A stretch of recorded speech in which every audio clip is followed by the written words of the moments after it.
ஓம் சாய்ராம்.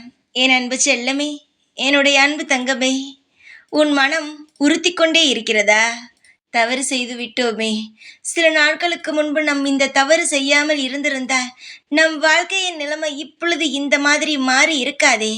கொஞ்சம் சுதாரிப்பாக இருந்திருந்தால் நம் வாழ்க்கையில் நிச்சயமாக நம் நல்ல நிலைமைக்கு ஒரு ஆளாக மாறி இருக்கலாமே என்று. தங்கமே, தவறு செய்யாதவன் யார் இருக்கிறார் சொல்? சில தவறுகளில்தான் சில அருமை நமக்கு தெரியும். நம் வாழ்க்கை எப்படிப்பட்ட பாதையில் போய்க்கொண்டு இருக்கிறது என்பதும் நமக்கு புரியும் அல்லவா? அதனால் தவறு செய்து விட்டோம் என்று ஒரு நாளும் வருத்தப்படாதே தங்கமே. நீ தவறு செய்தது உண்மைதான். அதை திருத்திக் கொள்ள வேண்டும் என்று நினைப்பது ஒரு தனி பக்குவமாயிற்றே. ஏனென்றால் இவ்வுலகில் தவறு செய்யும் நபர்கள் யாருமே நான் தவறு செய்து விட்டேன் என்று மனதால் நினைப்பதே கிடையாது. ஒரு சிலர்கள் மட்டுமே நினைக்கிறார்கள் தவறு செய்து விட்டோம் என்று. தவறு செய்தால் அதை சரி செய்யவும் முடியும் என்பதை ஒரு நாளும் மறந்து விடாதீர்கள். வாழ்க்கை என்பது சில பாடங்களை தரும்.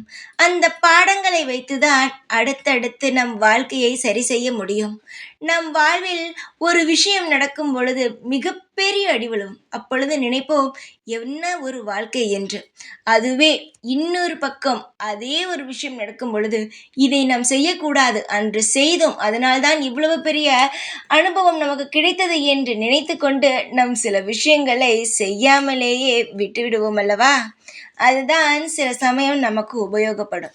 உன் வாழ்வில் நீ நினைக்கிறாய், இந்த தவறை நாம் செய்யாமல் இருந்திருந்தோம் என்றால் நம் வாழ்க்கை நன்றாக இருக்கும் என்று. தங்கமே, எதையும் நினைத்து கவலைப்படாதே. நான் அனைவருக்கும் சொல்வது ஒன்றே ஒன்று மட்டுமே, அது அனைவரும் காதில் வாங்கிக் கொள்ளுங்கள். நடந்த ஒரு விஷயத்தை பற்றி நாம் யோசிக்கும் பொழுது எதுவும் மாறாது. ஏனென்றால் அது நடந்து முடிந்து விட்டதல்லவா? அதை சரி செய்ய வேண்டும் என்று நினைப்பது நம் முட்டாள்தனம். ஏனென்றால் இதற்கு அப்புறம் என்ன செய்வோம் என்றுதான் நாம் யோசிக்க வேண்டும். அதுதான் புத்திசாலித்தனம். முடிந்ததை பற்றி நாம் யோசித்துக் கொண்டு இருந்தோம் என்றால் என்ன செய்ய முடியும்? அந்த பழைய வாழ்க்கைக்குள் போக முடியுமா? நமக்கு கிடைக்காதது என்பது 2 இருக்கிறது.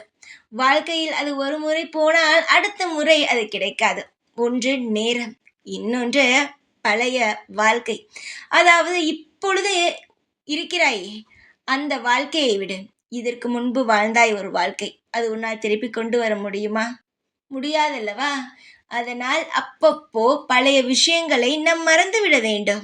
சந்தோஷமான விஷயங்களை மட்டும் ஞாபகத்தில் வைத்துக்கொண்டு பழைய விஷயங்களை நம் வாழ்வில் மறந்துவிட்டால் நமக்கு சந்தோஷமாக இருக்கும். வாழ்க்கை முழுவதும் நீ வாழ மிகப்பெரிய ஒரு விஷயத்தை நான் உருவாக்கி வைத்துள்ளேன்.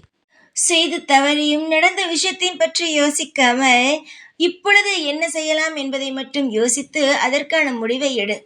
இனி நீ எடுக்கப் போகும் ஒவ்வொரு முடிவில்தான் உன் வாழ்க்கை அமைந்திருக்கிறது. பொறுத்திருந்தால் அனைத்தும் உனக்கு தாராளமாக தானாக கிடைக்கும். கவலை இல்லாமல் இரு. உனக்காக நான் இருப்பேன். எல்லா விஷயத்திலும் இருந்து நான் உன்னை காப்பாற்றுவேன். உனக்காக நான் இருப்பேன் எப்பொழுதும். ஓம் சாய்ராம்.